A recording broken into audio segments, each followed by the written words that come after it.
नमस्कार, मैं मनदीप कुमार आपका एसके बुक्स के यूट्यूब चैनल पर स्वागत करता हूं। आज हम बात करने वाले हैं सॉल्व पेपर 2018 अग्निवीर वायु साइंस सब्जेक्ट की बात करेंगे। साइंस सब्जेक्ट में स्पेशली फिजिक्स पेपर 1 है ये। इसका पार्ट 1 हम डिस्कस करेंगे।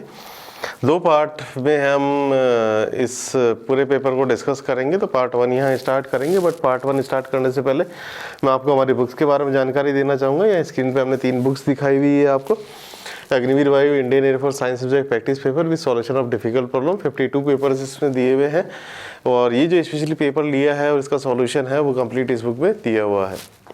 ये बाकी जो 2 बुक्स दिखाई हुई है, physics Air Force X group recruitment exam with brief explanation of fundamental principles और Agniveer Vayu Indian Air Force science subject recruitment test, ये आप थ्योरी और न्यूमेरिकल्स के लिए रेफर कर सकते हैं। तो जो भी पार्ट है आपका एग्ज़ाम से रिलेटेड वो इन बुक से बाहर नहीं आएगा। सारा हमने इस बुक में ऐसा डिज़ाइन किया है कि इस सारे क्वेश्चन जो प्रीवियस ईयर्स के हैं ये कंपाइल किए हैं, नए पेपर हमने डिज़ाइन किए हैं कि कोई भी पार्ट जो है इससे बाहर नहीं जाए। तो स्टार्ट करते हैं ये पेपर। देखिए, एक क्वेश्चन है फर्स्ट, ये जो है ये क्या कहता है, body is moving in a circular path with acceleration a, if the its velocity gets double then find the ratio of acceleration after and before the change of velocity. एक body है, circular motion में move कर रही है velocity v से, इसका r radius में मान लीजिए चक्कर लगा रही है। हम सबको पता है कि जो सेंटीपेटल एक्सेलरेशन है, ये सेंटीपेटल एक्सेलरेशन जो होता है ये होता है v² डिवाइडेड बाई r। अब क्या किया जाता है कि इसकी वेलोसिटी को डबल कर दिया जाता है without changing in radius. Radius को चेंज नहीं किया, वेलोसिटी जो है ये v की 2v कर दी। अब जब 2v कर दी तो क्या एक्सेलरेशन आएगा, ये नया जो एक्सेलरेशन है ये आ जाता है ac', ये आ जाएगा 2v का होल स्क्वायर और डिवाइडेड बाई r, तो यहाँ से आ जाएगा 4v² डिवाइडेड बाई r। यानी कि जो नया एक्सेलरेशन है ये पुराने एक्सेलरेशन के मुकाबले 4 गुना हो जाएगा। नया एक्सेलरेशन जो है पुराने एक्सेलरेशन के मुकाबले 4 गुना हो जाएगा। तो इसमें देखिए क्या पूछा है, ratio of acceleration after and before. After and before का मतलब हो गया, ये तो आफ्टर हो गया और ये बिफोर हो गया। तो इनका जो रेशियो है ac' डिवाइडेड बाई ac, ये आ जाएगा 4 डिवाइडेड बाई 1 यानी कि 4:1। तो इस तरीके से करेक्ट आंसर होता है 4:1। सिंपल सा क्वेश्चन है।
Second question, weightlessness of an astronaut moving in a satellite is the situation of. Weightlessness जो होती है, जो सैटेलाइट में जो एस्ट्रोनॉट्स हैं वो फील करते हैं, वो क्या होती है, देखिए क्या होती है वो सिचुएशन की। मान लीजिए अर्थ है और इसके अराउंड एक सैटेलाइट जो है वो इस तरीके से रिवॉल्व कर रहा है और इस सैटेलाइट में मान लीजिए एक आदमी बैठा है। अब इस सैटेलाइट में जो आदमी बैठा है उसमें क्या हो रहा है कि अर्थ की तरफ उसका अट्रैक्शन फोर्स है, ग्रेविटेशनल फोर्स जो उसको अट्रैक्ट कर रहा है और ये सर्कुलर मोशन है, इसमें v वेलोसिटी से वो जा रहा है, r रेडियस में वो चक्कर लगा रहा है। तो एक बाहर की तरफ जो सेंट्रीफ्यूगल फोर्स है वो लगता है mv²/r और ये दोनों बैलेंस हो जाते हैं। ये बिल्कुल उसी तरह की कंडीशन है जब अगर कोई नेट फोर्स हम पे नहीं लग रहा हो तो हम, जैसे मेरे ऊपर अभी मैं खड़ा हूँ ज़मीन पे, तो मेरे ऊपर mg लग रहा है, मुझे वेट फील हो रहा है। लेकिन अगर मैं छत से गिरने लग जाऊंगा तो मेरे को कोई वेट फील नहीं होगा, मैं फ्री फॉल होगा उस टाइम। तो ये जो सैटेलाइट में जो कंडीशन होती है, जो एस्ट्रोनॉट फील करते हैं, वो है condition of free fall. Free fall की कंडीशन है उसकी। देखिए थर्ड क्वेश्चन है, for which of the following metals the resistance decreases on increasing the temperature. देखिए मेटल का टेम्परेचर क्या होता है कि मेटल का जब मेटल्स ऐसे होते हैं जिनका टेम्परेचर अगर इंक्रीज होता है तो उनका रेजिस्टेंस जो है वो इंक्रीज हो जाता है। लेकिन सेमीकंडक्टर ऐसी डिवाइसेस होती है कि जिनका टेम्परेचर इंक्रीज होता है तो उनका रेजिस्टेंस जो है वो डिक्रीज हो जाता है। तो इसमें से अगर देखेंगे तो ये जो डिवाइसेस दिखा रखी है, टंगस्टन, एल्यूमिनियम, कॉपर, ये तो मेटल या मेटल से मिलके बनी हुई है। लेकिन ये जो जर्मेनियम है ये सेमीकंडक्टर है। तो इसका जो सेमीकंडक्टर है, जर्मेनियम हो गया, सिलिकॉन हो गया, ये सेमीकंडक्टर होते हैं। इनका रेजिस्टेंस टेम्परेचर इंक्रीज होने के साथ डिक्रीज होता है। तो इसका जो करेक्ट ऑप्शन है ये है सी। देखिए ये भी अच्छा क्वेश्चन है, what is the angle of dip at magnetic poles of the earth. देखिए अर्थ में क्या है, देखिए मान लीजिए मैं कहता हूँ ये अर्थ है, तो अर्थ के जो मैग्नेटिक जो पार्ट है, जो मैग्नेटिक पोल्स है वैसे रखे हुए तो ऐसे हैं ये, बट मैं सिंप्लिसिटी के लिए यहाँ ले रहा हूँ। तो इसमें क्या है कि जो एंगल ऑफ लाइंस है, मैग्नेटिक लाइंस है, वो इस तरीके से यहाँ से निकलती है और यहाँ पे एंटर होती है।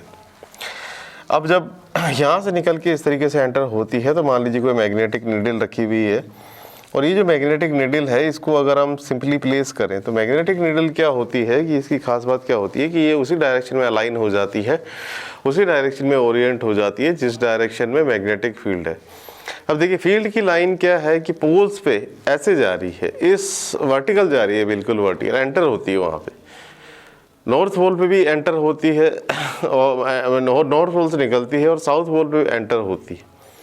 डायरेक्शन क्या है, वर्टिकल, या तो ऐसे है या ऐसे है। अब मैग्नेटिक नीडल को जब हम प्लेस करेंगे तो या तो वो ऐसे हो जाएगी या ऐसे हो जाएगी, रहेगी कैसे, वर्टिकल। कितना एंगल बनाएगी वो, 90 डिग्री, सरफेस के साथ वो जो है 90 डिग्री का एंगल बनाएगी। तो ये जो इसका करेक्ट ऑप्शन है ये है सी, 90 डिग्री।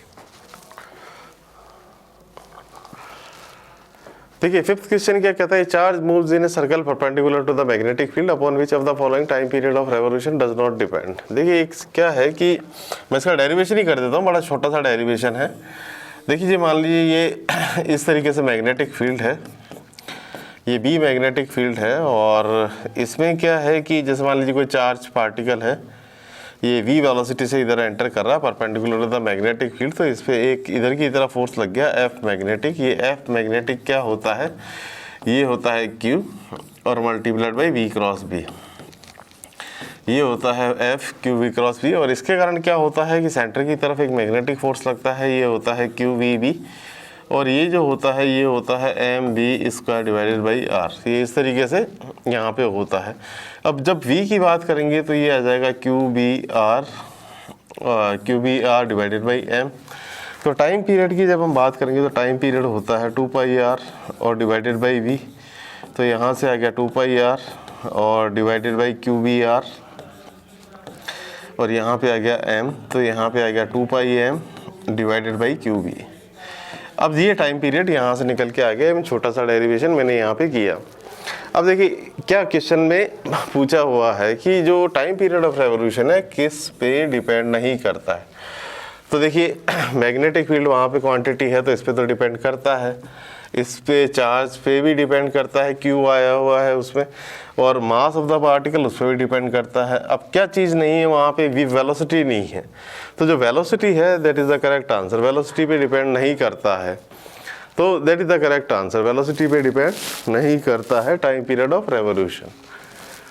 आगे चलते हैं, atomic number of a nucleus is Z and atomic mass is M, find the number of neutrons. तो देखिए एक एलिमेंट जो होता है ये होता है जेड एक्स ए, ये होता है एटॉमिक मास, ये होता है इसका नंबर ऑफ जो प्रोटॉन्स होते हैं वो इसमें एटॉमिक नंबर जो होता है वो जेड होता है। तो देखिए एटॉमिक जो ये ए मास है ये होता है number of neutrons plus number of protons plus number of neutrons. तो जो नंबर ऑफ न्यूट्रॉन की अगर जब बात करेंगे तो हम कितना आ जाएगा, ये ए जो है ये यहाँ पे m दे रखा है, तो यहाँ से आ जाएगा m माइनस जेड। तो इस तरीके से हम कर सकते हैं। तो सीधा सीधा आंसर है इसका m माइनस जेड। तो नंबर ऑफ न्यूट्रॉन हो जाएंगे m minus Z. The electrical circuit used to get smooth DC output from a rectifier circuit is called। देखिए DC आउटपुट जब हमको लेना पड़ता है smooth DC output electrical circuit से, तो वो जो काम करता है वो करता है फिल्टर सर्किट। ये फिल्टर क्या करता है कि जो AC का सर्किट है, AC की जो पल्स है उसको DC पल्स में कन्वर्ट कर देता है। तो ये काम फिल्टर करता है। एम्पलीफायर तो क्या करता है कि मान लीजिए AC सिग्नल है कोई, तो उसको एम्पलीफाई कर देता है, उसका मैग्नीट्यूड जो है वो बड़ा कर देता है, वो DC आउटपुट पे कन्वर्ट नहीं करता। लॉजिक गेट जो है डिजिटल पार्ट है।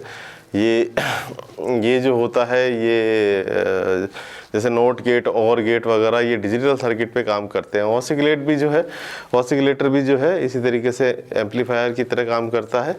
तो यहाँ से अगर हम देखेंगे तो इसका जो करेक्ट ऑप्शन है ये है बी, फिल्टर। ये अच्छा क्वेश्चन है यहाँ पे ग्रेविटेशनल और सेंटर ऑफ मास से रिलेटेड कि क्या कहता है question. 2 bodies of 2 kg and 4 kg are moving with velocities 20 metre per second 10 metre per second respectively towards each other under mutual gravitation force. Attraction का होता ही है ये force. Find the velocity of their centre of mass. तो देखिए यहाँ पे क्या है, मैं सीधा सीधा लेता हूँ कि मान लीजिए 2 kg की बॉडी है और इसकी जो वेलोसिटी है that is 20 metre per second, और एक ये बॉडी है और ये बॉडी है 4 kg की और इसकी जो वेलोसिटी है ये है 10 मीटर पर सेकेंड। अब इनके सेंटर ऑफ मास की वेलोसिटी बतानी है कि सेंटर ऑफ मास की वेलोसिटी क्या है। तो देखिए यहाँ पे क्या होता है कि जो वेलोसिटी ऑफ सेंटर ऑफ मास है ये इस तरीके से दी जाती है m1v1 प्लस m2v2 और divided by m1 plus m2। तो सॉल्व करते हैं यहाँ से। देखिए क्या है कि जो m1v1 है ये है 40 या रादर इस तरीके से करेंगे तो 2 इंटू 20 तो फर्स्ट का है और 4 इंटू 10 जो है सेकंड का है और divided by m1 plus m2 2 plus 4। पर देखिए मैं यहाँ पे बीच में मैंने साइन में छोड़ दिया है मैंने, क्योंकि मैं थोड़ा सा एक्सप्लेन करना चाहता हूँ यहाँ पे साइन कैसे लेंगे। देखिए v1 जो है ये वेक्टर है यहाँ पे और उसी तरीके से v2 जो है ये भी वेक्टर है। अगर मैं इस डायरेक्शन को पॉजिटिव ले रहा हूँ तो मेरे को ये डायरेक्शन जो है नेगेटिव लेनी पड़ेगी। तो इस डायरेक्शन की जो वेलोसिटी है ये v1 तो है पॉजिटिव, लेकिन ये जो इस डायरेक्शन की वेलोसिटी है ये है इस तरफ नेगेटिव। तो मेरे को नेगेटिव का साइन यहाँ पे देना पड़ेगा। तो मैं यहाँ से क्या कहूँगा, ये है 40 माइनस 40 डिवाइडेड बाई 6। तो मैं ये कहूँगा कि ये है 0 के बराबर, यानी कि जो वेलोसिटी ऑफ सेंटर ऑफ मास है वो है 0। तो इस तरीके से यहाँ जो करेक्ट आंसर आता है वो आता है डी, 0। आगे क्वेश्चन देखते हैं। The radius of gyration of a solid sphere of radius r about diameter is k, then what is the relation between k and r? देखिए एक सॉलिड स्फीयर है, सॉलिड स्फीयर का मास m है, इसकी radius r है और इसके diameter के अबाउट जो मोमेंट ऑफ इनर्शिया है ये आ गया यहाँ से 2/5 mr²। और रेडियस ऑफ जायरेशन से जब हम बात करते हैं तो i हमेशा होता है mk², दोनों बराबर हैं। तो यहाँ से हम कहते हैं mk² that is equal to 2/5 of mr²। m से m कैंसिल हो जाता है, k² आ जाता है that is equal to 0.4 r²। r मैंने कैपिटल ले लिया, सॉरी, मतलब आप स्मॉल लीजिए इसको। तो यहाँ से k आ जाएगा अंडर रूट ऑफ 0.4 r, मतलब r समथिंग इस तरीके से ले सकते हैं, छोटा r लेना चाहिए था मुझे, 0.4 r। तो इसका जो करेक्ट ऑप्शन आता है ये आता है k is equal to 0.4 r। तो ये पार्ट हुआ यहाँ पे 9th क्वेश्चन हमने किया। आगे देखते हैं।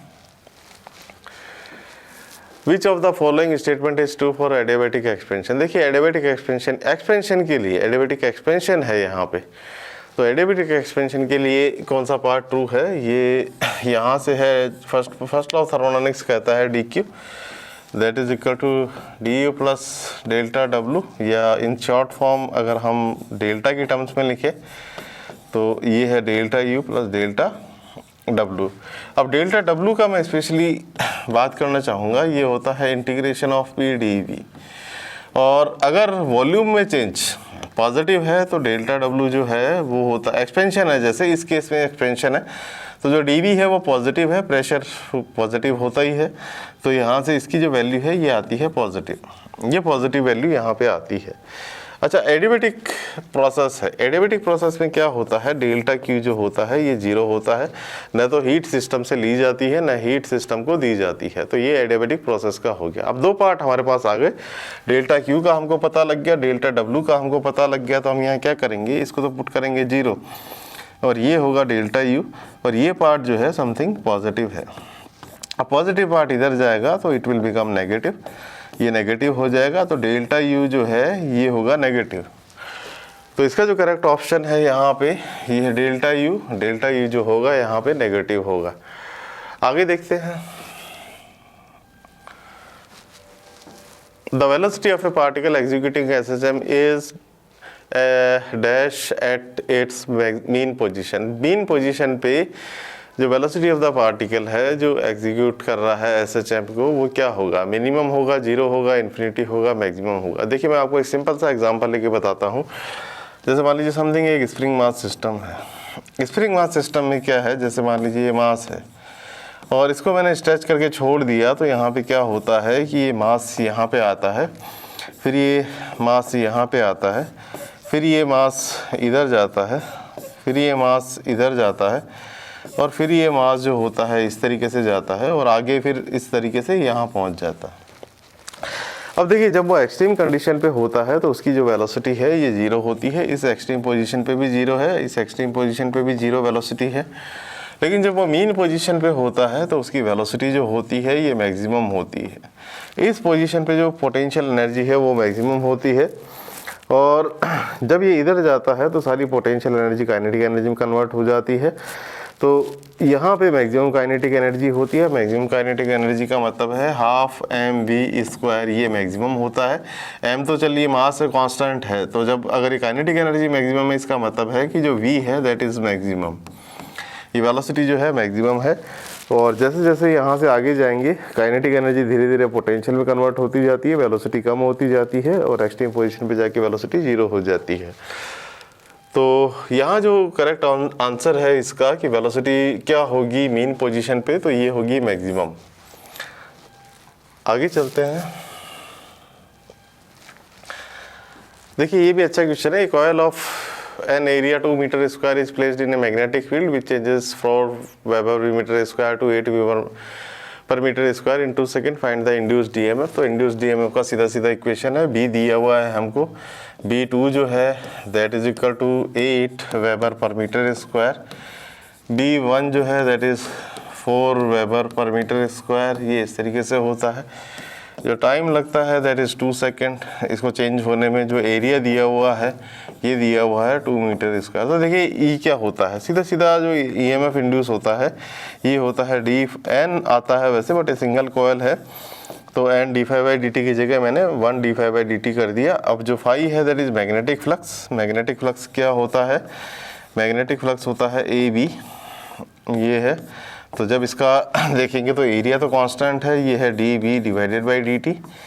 तो D B by D T अब जब हम बात करेंगे तो ये तो आ गया एरिया और ये आएगा B2 माइनस ऑफ B1 और divided by time taken D T. तो जब इसको सॉल्व करेंगे तो एरिया तो है 2, जो एरिया तो है 2, B2 8 है, B1 4 है और टाइम जो लगा दैट इज़ 2, तो यहाँ से आ जाएगा 4। तो 4 volt is the correct answer. तो यहाँ से अगर देखेंगे तो जो 4 वोल्ट है that is the correct answer. Simple सा कैलकुलेशन है, हार्ड नहीं है। तो आज हमने बात की पार्ट 1 की। ये सारा जो पेपर है उसका सॉल्यूशन है हमने इस बुक में दिया हुआ है। इसके अलावा 52 पेपर्स दिए हुए हैं जैसे मैंने पहले बताया था आपको, और बाकी दोनों बुक्स आप रेफ़र कर सकते हैं थ्योरी और न्यूमेरिकल्स के लिए। अच्छे न्यूमेरिकल्स हमने डिज़ाइन किए हैं। तो आज का भी वीडियो हम यहीं पे ख़त्म करते हैं। आशा करते हैं ये वीडियो आपको अच्छा लगा होगा, और इसका जो पार्ट 2 है ये भी हम डिस्कस करेंगे नेक्स्ट वीडियो में। तो हमारे इस वीडियो को लाइक कीजिए, दोस्तों के साथ शेयर कीजिए, हमारे चैनल को सब्सक्राइब कीजिए। मिलते हैं नेक्स्ट वीडियो में, धन्यवाद।